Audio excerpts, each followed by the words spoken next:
3 months after the Battle of Velthera, the galaxy was a different place. The Krillian Empire had signed a formal peace treaty, agreeing to end all aggressive expansion and to pay reparations to the worlds they had conquered. Other warlike species had quickly followed suit, suddenly finding diplomacy more attractive than warfare. The Galactic Council had moved to a larger station to accommodate new members. Species that had hidden from galactic politics for centuries emerged from isolation, drawn by promises of protection from human peacekeepers. The old order of fear and domination was crumbling, replaced by something unprecedented: hope. Admiral Park So-jin stood on the observation deck of her flagship, watching construction crews build the first quantum peacekeeping station. The structure looked like a crystal flower blooming in space, its translucent petals catching and bending starlight in beautiful patterns. Inside that beauty was technology that could reshape reality itself. "Admiral," said her aide, Captain Yu Sung-ho, "the Altarian delegation has arrived for the ceremony." Park nodded. Today would mark the official establishment of humanity's new role in galactic affairs, not as conquerors or rulers, but as guardians who ensured that no species would suffer genocide or enslavement again. "Are the other fleets in position?" she asked. "Yes, ma'am. Captain Lee's group is monitoring the former Krillian border. Captain Seo's fleet is escorting refugee convoys from the liberated worlds. Wing Commander Han is training new pilots at the academy." Park smiled. The human fleet had grown from 12 ships to nearly 100, though counting them was still meaningless. Each vessel existed in quantum superposition, representing unlimited potential rather than fixed numbers. In the Galactic Council chamber, Ambassador Zhang Hairin sat quietly as representatives from dozens of worlds debated the new order. The discussions had been going on for weeks, with each species trying to understand their place in a galaxy where humans held overwhelming technological superiority. "The question remains," said the Centaurian representative, "what prevents humanity from becoming like the Krillians? Power corrupts all species eventually. It was an old fear, one that had been raised countless times since the battle. Many species remembered how the Krillians had once been peaceful traders before their military strength corrupted them into conquerors." "A fair concern," Zhang replied. "Perhaps I can address it." She stood and walked to the center of the chamber. Around her, alien representatives leaned forward, eager to hear humanity's response to the question that haunted them all. "Power does corrupt," Zhang agreed, "when it is pursued for its own sake, when it becomes an end rather than a means. But humanity did not seek power. We sought understanding. The power came as a consequence of that understanding." She gestured toward the display screen showing the new peacekeeping station. "We could rule the galaxy by force. Our ships could occupy every star system. Our will could become galactic law. But what would be the point? Ruling through fear produces only more fear. Controlling others produces only rebellion. Then what do you want?" asked the Vegan representative.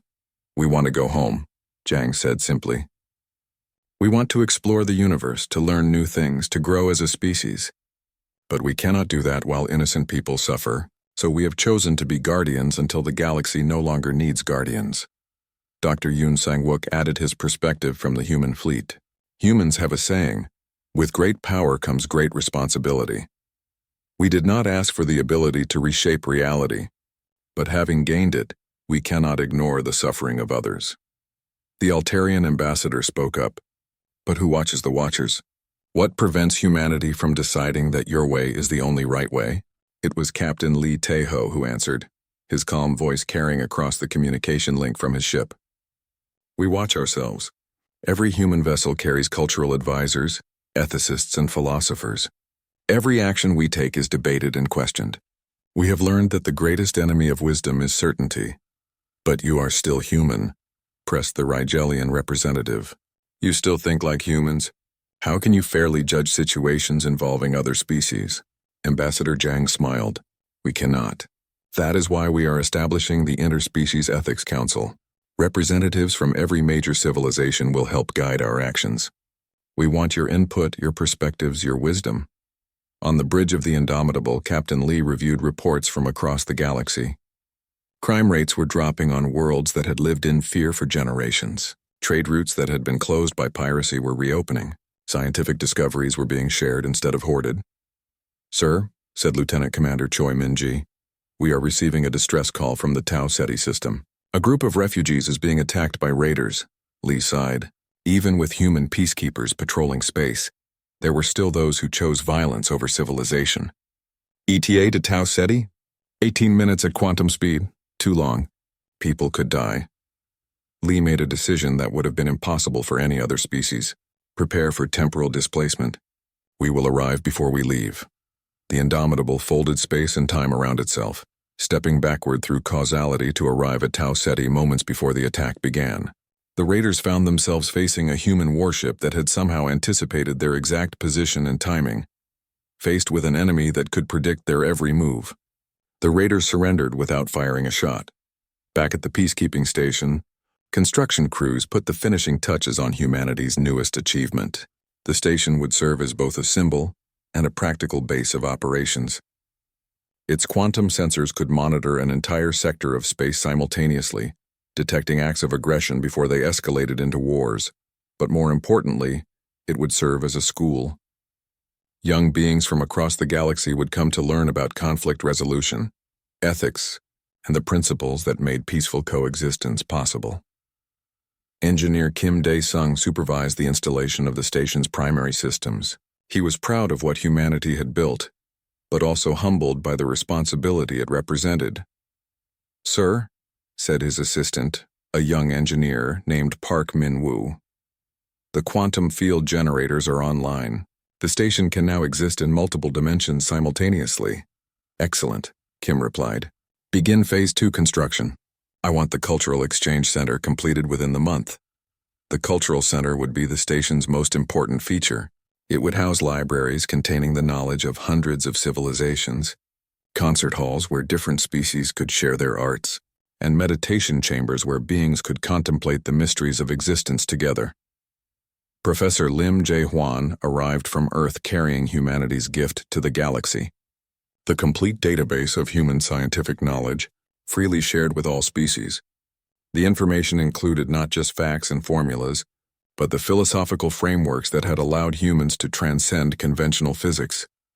"Knowledge belongs to everyone," he explained to the assembled scientists from dozens of worlds. "By sharing what we have learned, we hope to inspire new discoveries that benefit all life." The impact was immediate. Within weeks, alien scientists were making breakthroughs in fields they had considered closed. The Altarians developed new medical techniques. The Centaurians created art forms that existed in multiple dimensions. The Vegans composed music that could be heard across vast distances of space. Wing Commander Han Ji-woo established the first interspecies pilot academy on a moon orbiting the peacekeeping station. Her students included young beings from species that had been enemies for centuries, now learning to work together as protectors of the innocent. "Flying is not about controlling your ship," she taught them. "It is about becoming one with the possibilities that surround you." A good pilot does not fight physics. A great pilot dances with them.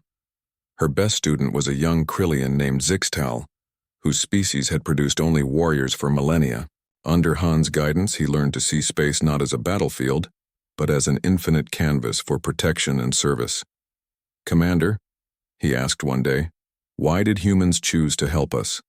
After everything my people did, you could have destroyed us." Han considered the question carefully. "Because destruction is easy. Creation is hard. Anyone can tear down what others have built. It takes wisdom to build something better." As the new galactic order took shape, surprising alliances formed. Former enemies worked together on scientific projects. Species that had never communicated began cultural exchanges. The galaxy was learning that diversity was strength, not weakness. Captain Seo Dong-hyun coordinated refugee resettlement programs, helping displaced populations find new homes on worlds that welcomed them. His ship served as both transport and mobile hospital, using human technology to heal wounds that conventional medicine could not touch. "Captain," said his medical officer, Dr. Kim So-young, "the last group of refugees from the Krillian occupation zones has been successfully relocated. That makes 3 million people we have helped find new homes. 3 million lives given hope," Seo corrected gently. "Each one precious beyond measure." The transformation was not without challenges. Some species resented human influence, calling it cultural imperialism. Others demanded access to quantum technology for their own purposes. A few tried to exploit the new peace for personal gain. The Galactic Council chamber had never been so quiet. Representatives from 47 worlds sat in stunned silence, watching their display screens show the impossible. The mighty Krillian fleet, which had terrorized the galaxy for decades, was in full retreat. Ships fled in every direction, their crews broadcasting desperate surrender messages. But what shook the ambassadors most was not the Krillian defeat. It was the casual way the humans had achieved it.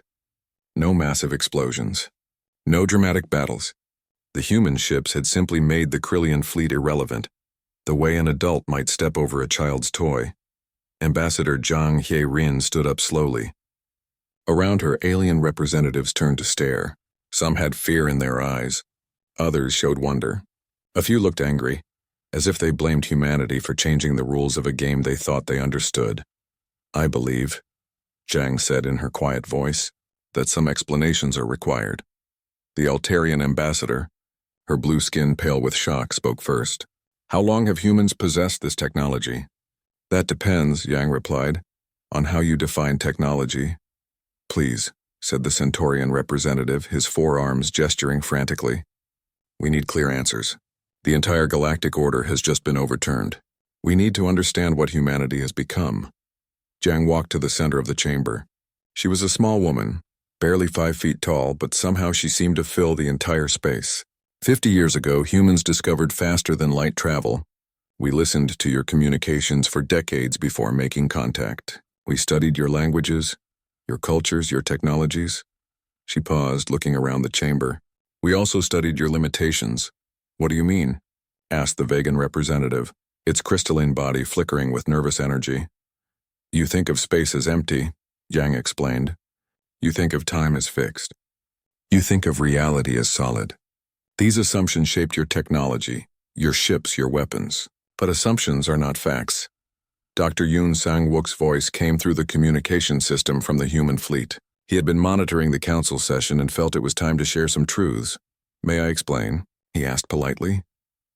Please, said several ambassadors at once. Human science took a different path than yours, Dr. Yoon began. While you focused on bigger ships and stronger weapons, we focused on understanding the fundamental nature of reality itself. We discovered that what you call the laws of physics are more like suggestions. Professor Lim Jae-hwan joined the conversation from his laboratory on Earth. The universe operates on quantum principles. At the deepest level, nothing is certain. Everything exists in a state of probability until observed. We learned to manipulate those probabilities. The chamber erupted in confused voices. Representatives demanded more detailed explanations. Scientists called the claims impossible. Military advisors calculated the implications for galactic security. Ambassador Zhang raised her hand for silence. Perhaps it would be easier to show you. She pressed a control on her communication device. Suddenly, she was standing in 2 places at once. One version of her remained at the center of the chamber. Another appeared beside the Altarian ambassador. Then a third materialized near the Centaurian delegation. I am simultaneously here, there, and everywhere, all 3 versions said in unison. This is not advanced technology. This is applied quantum mechanics. Humans exist in multiple states until we choose to collapse our wave functions into single realities. The representatives stared in horror and fascination. Some had already started sending emergency messages to their homeworlds. Others sat frozen, trying to process what they were seeing. You are not 3 people, whispered the Altarian ambassador. I am one person expressing herself through 3 probability states, Zhang replied. The 3 versions merged back into a single form. Your species see one timeline, one dimension, one possibility. We see all of them. On the bridge of the Indomitable, Captain Lee received a communication from Admiral Park. The Krillian retreat was complete. Most enemy ships had fled to the edge of the star system. Others floated powerless, their crews too frightened to move. Casualties? Lee asked. None killed, Park reported. We displaced 41 Krillian ships to parallel dimensions. Their crews are unharmed but cannot return to our reality without our permission. 17 ships surrendered. The rest are retreating at maximum speed.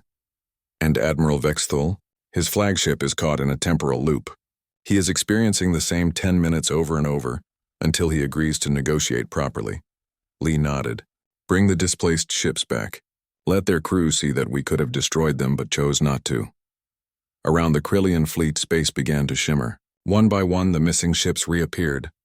Their crews found themselves exactly where they had been before disappearing, but with perfect memories of their time in a gray dimension, where nothing worked and time moved strangely. The psychological impact was devastating. Krillian captains who had spent lifetimes conquering worlds suddenly understood that they were children playing with toys. Their most advanced weapons were useless against an enemy that could step outside reality itself. Captain Seo Dong-hyun received permission to address the Krillian fleet directly. His image appeared on every enemy ship simultaneously, though he was speaking from his bridge on the Retribution. "Attention, Krillian vessels," he said calmly. "You are free to leave the system. Your displaced ships have been returned as a gesture of goodwill. But understand this. Any act of aggression against innocent worlds will result in immediate intervention by human forces." Admiral Vexthal, finally released from his temporal prison, appeared on the communication screen. His proud bearing was gone. His scales had turned pale green with shock. "What are you?" he asked, the same question he had posed before. "We are what you could become," Seo replied, "if you choose growth over conquest, evolution over domination, understanding over fear." Back in the Galactic Council, Ambassador Yang continued her explanation. "Humans spent 40 years studying the galaxy before revealing ourselves. We saw species that had traveled space for millennia, but still thought like planet-bound creatures. We decided to take a different path. You deceived us," accused the Rigelian ambassador, a tall being with golden skin. "You pretended to be primitive." "We never pretended anything," Zhang said firmly. "We told you we were new to space travel." "That was true. We told you we wanted to learn from older civilizations." "That was also true. We simply did not mention that we had already surpassed your understanding of physics." The Altarian ambassador leaned forward. "How many ships do you really have?" "That question has no meaning," Professor Lim explained over the communication link. "Our ships exist in quantum superposition. Each vessel represents infinite possibilities. The 12 ships you saw could become 12,000 or 12 million depending on need." "Impossible," muttered the Centaurian representative. "You keep using that word," Zhang said with a slight smile. "Perhaps it is time to expand your definition of possible." Wing Commander Han Ji-woo piloted her fighter in a wide circle around Velthara. Below, 3 billion people celebrated their unexpected salvation. Above, the stars seemed brighter somehow, as if the universe itself was relieved. "All units," came Admiral Park's voice over the communication network. "Mission complete. The Veltharian system is secure." "Understood," Han replied, setting course for home. But she knew they would not be going home. Not really. Home for humans was no longer just Earth or even the solar system. Home was everywhere innocence needed protection. Home was the space between stars where those who had transcended physics could watch over those still bound by them. On Velthara, President Yim Haiwan of the planetary government sent a message of thanks to the human fleet. She was an elderly woman whose voice shook with emotion as she spoke. "We do not know how to repay you," she said. "Our world was hours away from destruction. You saved 3 billion lives." Captain Lee's reply was simple. "No payment is required. Protecting innocent life is not a transaction. It is a responsibility." As the human fleet prepared to depart, the galaxy began to understand that everything had changed. The age of conquest through superior firepower was over. A new age had begun, one where the most advanced civilization chose to be guardians rather than rulers. And in the depths of space, 12 small ships continued their patrol, ready to step through the walls of reality whenever innocence needed protection from those who still believed that might made right. Admiral Vexthal's hand shook as he gripped his command chair. Around him, his bridge crew worked frantically at their stations trying to understand what was happening. The tactical display showed his fleet scattered across the star system like leaves in a storm. Where once there had been a proud formation of 200 warships, now there was only chaos. "Status report," he barked. His tactical officer, Crix, looked up from his console with wide, frightened eyes. "Sir, we have lost 17 ships. Destroyed?" "No, sir, lost. They are gone." Vexthal stared at the young officer. "What do you mean, gone?" I mean, they are not there anymore, sir. They did not explode. They did not break apart. They simply stopped existing. The Admiral turned to his science officer, an older Krillian named Dr. Vixtar who had studied alien technology for decades. Explain this to me. Dr. Vixtar's scales had turned pale with fear. I cannot, sir. The human ships are operating outside known physics. They move without thrust. They appear in multiple locations, and now they are somehow removing our vessels from reality itself. On the bridge of the Indomitable, Captain Lee watched his tactical display with quiet satisfaction. The Krillian fleet was breaking apart, not from weapons fire but from pure confusion. Their commanders could not fight an enemy they could not understand. Captain, said Lieutenant Commander Choi Minji from her communications station, we are receiving surrender offers from 6 Krillian ships. Tell them to power down their weapons and wait for instructions, Lee replied. We will deal with them after we finish with the rest. Engineer Kim Dae-sung, who had designed many of the fleet's special systems, smiled as he watched his instruments. Sir, the quantum displacement field is operating at 96% efficiency. We can maintain this level of reality manipulation for several more hours. Thank you, Lee said. Let's hope we won't need that long. Wing Commander Han Ji-woo piloted her fighter through the Krillian formation like a dancer moving through a crowd. Her ship existed in 7 different dimensions simultaneously, allowing her to pass through solid matter as if it were made of light. Behind her, a Krillian destroyer fired desperately, its plasma cannons trying to target something that was both there and not there at the same time. This is Red Leader, she reported. The Krillians are starting to fire on each other. Recommend we reduce our presence to minimize friendly fire casualties. Acknowledged, Red Leader, came the voice of Captain Seo Dong-hyun, pulling back to defensive positions. SEO commanded the heavy cruiser Retribution, which at the moment was occupying the same space as a Krillian dreadnought, without either ship being damaged. The Krillian crew could see the human vessel on their screens, but their sensors could not detect it. It was like trying to catch a reflection in water. Captain, said his tactical officer Lieutenant Commander Bae Yun Seo, the enemy flagship is attempting to retreat. SEO looked at his display. Admiral Vexthal's massive command ship was indeed trying to escape, its engines burning at maximum power. But it was not getting anywhere. Every time it moved forward, it somehow ended up in the same place. Space-time loop, SEO explained to his crew. The ship is moving through a closed curve in space-time. It thinks it is traveling, but it is actually standing still. In the Galactic Council chamber, the representatives watched in stunned silence as the most powerful fleet in the galaxy fell apart before their eyes.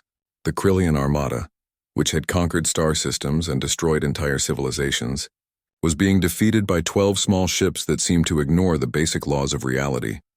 I don't understand, whispered the Altarian ambassador. How can 12 ships defeat 200?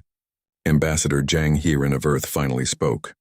Numbers do not always determine victory. Sometimes understanding does. Understanding of what? Of the difference between what is and what could be. The Centaurian representative turned his 4 eyes toward the human ambassador. You speak in riddles. I speak of quantum mechanics, Jang replied. Of the principle that reality is not fixed but fluid. Your ships exist in one dimension, in one timeline, in one possibility. Our ships exist in all possibilities simultaneously. That is impossible, is it? Jang gestured toward the display screen, where a human fighter was passing through a Krillian cruiser like a ghost walking through a wall. What you see as impossible, we see as inevitable. You have been traveling space for thousands of years, but you still think like people trapped on planets. We learn to think like people born among the stars. Dr. Yoon Sang-wook, observing from the flagship, made notes on his datapad as he watched the Krillian fleet's psychological breakdown. The reptilian species had built their entire culture around strength and dominance. They could not comprehend being outmatched by creatures they considered inferior. Fascinating, he murmured. Complete cognitive dissonance. They are experiencing something their worldview cannot process. Professor Lim Jae-hwan, the fleet's quantum physicist, stood beside him. It is like showing a painting to someone who has been blind from birth. They have no framework for understanding what they see. The question is, Dr. Yoon said, will they adapt or break? On the Krillian flagship, Admiral Vexthal was discovering the answer to that question. Half his crew had stopped following orders. They sat at their stations staring at displays that showed impossible things. The other half were running around in panic, screaming about ghosts and demons. "Sir," Crix called out. "3 more ships have just disappeared." "Where did they go?" "I don't know, sir. One moment they were there, the next moment there was just empty space." Dr. Vixtar looked up from his instruments with hollow eyes. "Sir, I believe the humans are moving our ships into parallel dimensions. The vessels still exist, but not in our reality. Can we get them back? Not with our technology. We would need to understand quantum dimensional mechanics at a level far beyond our current knowledge." Vexthul slammed his fist on his chair. "This is impossible. We are the Krillian Empire. We have the most advanced fleet in the galaxy." "Perhaps," said a new voice, "you need to reconsider what advanced means." Everyone on the bridge turned. Captain Lee Taeho stood in the center of the command deck, though no one had seen him arrive. He wore a simple uniform and had the calm expression of someone taking a pleasant walk. "How did you get on my ship?" Vexthul demanded. "I walked through the wall," Lee replied honestly. "Your security systems are designed to stop conventional matter. I am not conventional matter at the moment." The Krillian guards raised their weapons, but Lee held up a hand. "That will not work. I exist in 17 dimensions right now. You exist in 3. The mathematics are not in your favor." General Oh Kyung-soo, monitoring the battle from Earth, smiled as he watched the tactical reports. The Krillian Empire had dominated the galaxy through superior numbers and brutal tactics. But they had never faced an enemy that could rewrite the rules of engagement. "Admiral Park," he said over the communication link, "how much longer do you need?" "The Krillian fleet is already broken," Park replied from her flagship. "Most of their ships are retreating or surrendering. We estimate another 10 minutes to complete the operation." "Casualties?" "None on our side. Minimal on theirs. We have displaced 37 of their vessels to parallel dimensions where they cannot harm anyone. They can be returned when their crews agree to proper behavior." Back on the Krillian flagship, Admiral Vexthul stared at the human captain who stood impossibly on his bridge. "What do you want?" "I want you to leave this system and never return," Lee said simply. "I want you to tell your empire that Velthara is under human protection. I want you to understand that the age of conquest through brute force is over. You cannot stop the entire Krillian Empire with 12 ships." Lee smiled, and for the first time Vexthul saw something in the human's eyes that made his blood run cold. It was not anger or hatred. It was the quiet confidence of someone who possessed power beyond imagination. "Admiral," Lee said softly, "we are not just 12 ships. We are 12 windows into human space. Behind each window is a civilization that has learned to treat reality as a suggestion rather than a law. How many ships do you think that represents?" The question hung in the air like a death sentence, and Admiral Vexthul finally understood that his empire had made a terrible mistake. The massive Krillian weapons fired streams of plasma that could melt through asteroid belts. The energy beams reached across space toward the 12 human ships, enough firepower to destroy a small moon. Every representative in the Galactic Council held their breath, expecting to see the human fleet disappear in balls of fire. But something impossible happened. The human ships simply were not there anymore. "What?" Admiral Vexthul stared at his tactical display in confusion. His targeting officer, a nervous Krillian named Crix, frantically worked his controls. "Sir, the humans..." "They moved," Crix reported, his voice shaking. "Moved where?" "Everywhere, sir." "They are in 12 different places now." Vexthul looked at the main screen. The human ships had indeed moved, but not in any way that made sense. They had not turned or accelerated. They had simply appeared in new positions, scattered throughout the Krillian formation like seeds in the wind. Captain Lee Tae-ho sat calmly in his command chair as space folded around his ship. To his crew, nothing seemed unusual. The Indomitable had simply stepped from one piece of space to another, the way a person might step from one room to another through a doorway. "Targeting data updated," reported Bae Yun-seo.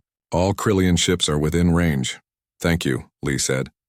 He opened a communication channel to the Krillian flagship. "Admiral Vexthul, this is your final warning. Leave this system now." Vexthul's image appeared on the screen again, but his confident smile was gone. His yellow eyes darted around his bridge as officers gave him confused reports. "How did you do that?" he demanded. "How did you move without engines?" "We asked you to leave peacefully," Lee replied. "You chose violence instead. That was a mistake." "Impossible!" Vexthul roared. No species can move ships instantly through space. It violates the laws of physics. Dr. Yoon Sang-wook stepped forward. He had studied the Krillians for years and understood their psychology. Admiral, your species has been traveling space for 3,000 years. You have conquered 47 star systems. You believe you understand everything about war and technology. We do understand. Vexthul snarled. You understand your version of physics, Dr. Yoon said gently. But there are other versions. Other ways to travel through space and time. Other ways to think about what is possible and what is not. On the bridge of the Retribution, Admiral Park So-jin watched her tactical display with satisfaction. The Krillian fleet was in chaos. Their ships were trying to turn to face targets that appeared and disappeared like ghosts.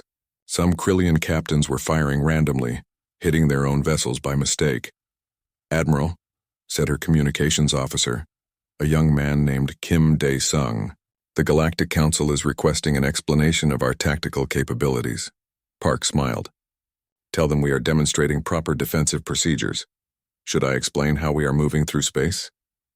No, Park said. Let them figure it out themselves.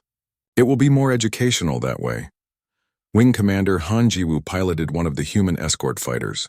Her ship was even smaller than the main vessels, only 50 meters long. But as she danced through the Krillian formation, avoiding plasma beams and missile swarms, she felt perfectly safe. The Krillians were firing everything they had, but they could not hit what they could not predict. Human ships moved according to quantum principles that made conventional targeting impossible. They existed in multiple locations simultaneously until the moment of observation collapsed their wave functions into single positions. This is Red 3, Han reported over the communication network. I count 15 Krillian ships trying to target me. Their hit probability is 0. Confirmed, Red 3, came the reply from Captain Seo Dong-hyun of the heavy cruiser Retribution. Continue evasive protocols. Seo watched his own tactical display with amusement. The Krillians were using brute force tactics that had worked for centuries against conventional enemies. But humans were not conventional. In the Galactic Council, representatives from dozens of worlds watched in stunned silence. The human ships moved like living things, flowing through space as if the vacuum itself was alive. They appeared behind Krillian vessels beside them, sometimes seeming to occupy the same space without colliding. How are they doing this? Whispered the Altarian ambassador. The Centaurian representative, a tall being with 4 arms, shook his head slowly. I have studied physics for 200 years. This should not be possible.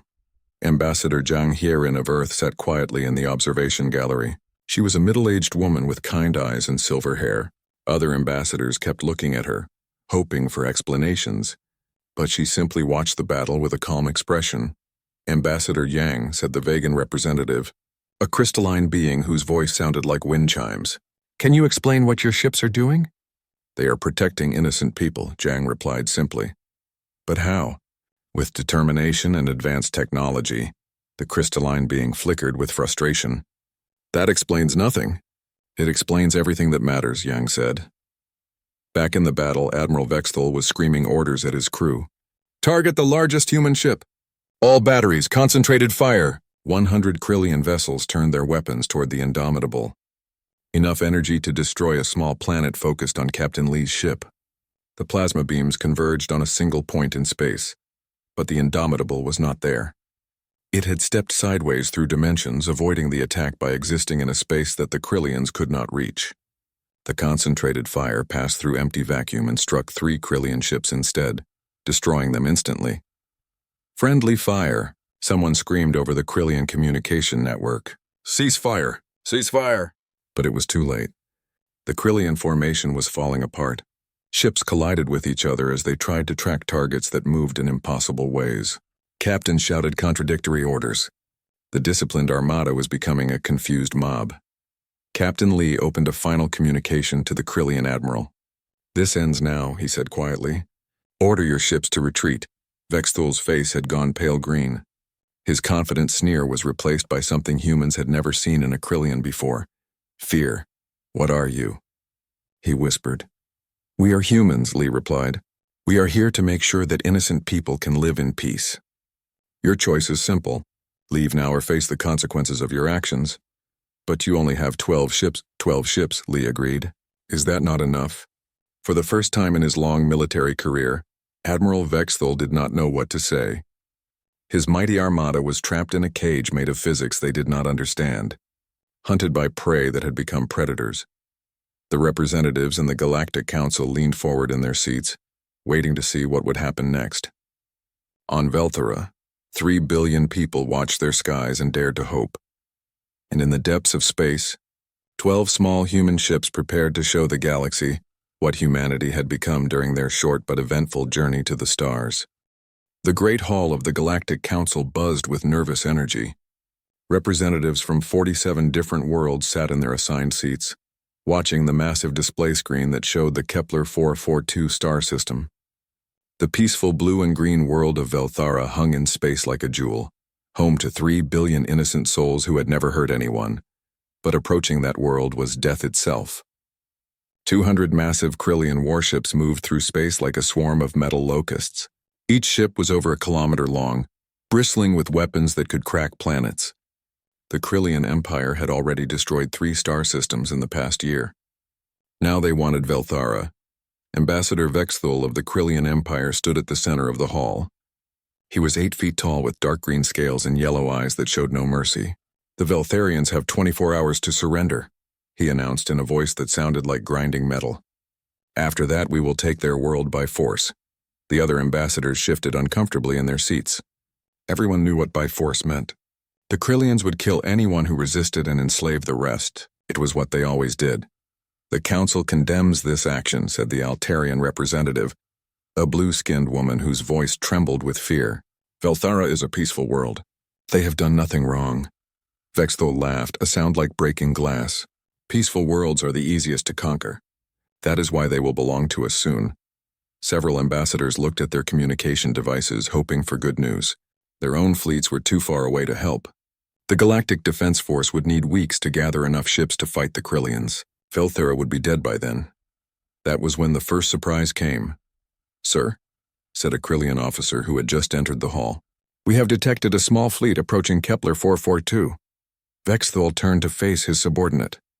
"How many ships?" 12, sir." The entire hall fell silent for a moment. Then Vexthul began to laugh. It started as a low rumble and grew into a roar that echoed off the walls. Soon other representatives were laughing too, though theirs sounded more like nervous giggles. 12 ships? Vexthul wiped tears from his yellow eyes. "Someone thinks 12 ships can stop our armada?" The officer looked uncomfortable. "Sir, the ships are unusual. We have never seen this design before." "Show me," Vexthul commanded. The main display screen changed to show the approaching fleet. The ships were indeed strange. They were sleek and white, much smaller than Krillian vessels. Each one was only about 300 meters long. Compared to the massive Krillian dreadnoughts, they looked like toys. "What species are they from?" asked the Altarian ambassador, hope creeping into her voice. The Krillian officer checked his datapad. "They identify themselves as humans." More laughter filled the hall. Most representatives had heard of humans. They were a new species that had only discovered faster-than-light travel 50 years ago. Their technology was considered primitive by galactic standards. They had never been in a major space battle. "Humans," Vexthul slapped his knee. "The young mammals think they can play with the grown-ups." Captain Li Taeho sat in the command chair of the human flagship Indomitable. He was a quiet man in his 40s with graying hair and calm brown eyes. Around him, his crew worked at their stations with steady concentration. The bridge was smaller than those on most alien ships, but it hummed with efficient activity. "Sir, we are receiving multiple communication requests," said Lieutenant Commander Choi Min-ji from the communication station. She was a young woman with short black hair and quick fingers that danced over her controls. "From who?" Lee asked. "The Galactic Council, the Veltharian government, and—" She paused. "The Krillian fleet commander. Put the Krillian through first." The main screen flickered and showed the inside of a Krillian command ship. Admiral Vexthul appeared, flanked by other reptilian officers. His scarred face split into a cruel grin when he saw the human captain. "Well, well," Vexthul said. "The brave little mammals have come to save the day." "How touching," Lee remained calm. "Admiral, I am Captain Li Taeho of the Terran Defense Fleet. We are here to escort your ships out of this system." The Krillian bridge erupted in laughter. Officers hissed and roared with amusement. Vexthul had to wipe tears from his eyes again. Escort us out? He gasped. With 12 tiny ships? Captain, I have 200 dreadnoughts. Each one of my ships could destroy your entire fleet. We would prefer to handle this peacefully, Lee said. Oh, I am sure you would, Vexthul sneered. But peace is not an option. You have 1 hour to retreat, little human. After that, I will show you what real power looks like. The transmission ended. Lee turned to his tactical officer, Lieutenant Commander Bei Yunseo. She was a serious woman with sharp eyes who studied data like others read poetry. Report, Lee said. 200 Krillian vessels confirmed, Bei replied. Standard configuration. They are moving into attack formation around Velthara. And our status? All ships report ready, sir. Admiral Park confirms the fleet is prepared. Admiral Park Sojin commanded the human fleet from her flagship, the Retribution. She was a small woman with silver hair and the kind of smile that made enemies nervous. She had been fighting in space longer than most species had been traveling between stars. Dr. Yoon Sang-wook, the fleet's cultural advisor, stood beside Lee's chair. He was an older man who studied alien behavior like a fascinating puzzle. Captain, the Krillians believe they have already won. Their culture values strength above all else. They cannot imagine how we could threaten them. Good, Lee said quietly. Let them think that. The hour passed slowly. On Velthara, 3 billion people watched their skies and prayed to whatever gods they believed in. In the Galactic Council, representatives sent desperate messages to their homeworlds, warning them that the Krillians seemed unstoppable. In the Krillian fleet, Admiral Vexthul gave his final orders. Destroy the human ships first. Make it quick and messy. I want the galaxy to see what happens to those who oppose us. When the hour ended, the Krillian fleet began to move. 200 massive ships turned toward the 12 small human vessels. Weapons powered up. Targeting systems locked on. The representatives in the Galactic Council watched in horrified silence. They were about to witness the destruction of 12 brave ships and the conquest of an innocent world. But Captain Lee Tae-ho was not afraid. He looked at his crew, all of them calm and ready. He thought about Earth, about humanity's long journey to the stars, about everything they had learned along the way. All ships, he said into his communications device. This is Captain Lee. You know what to do. The Krillians fired first.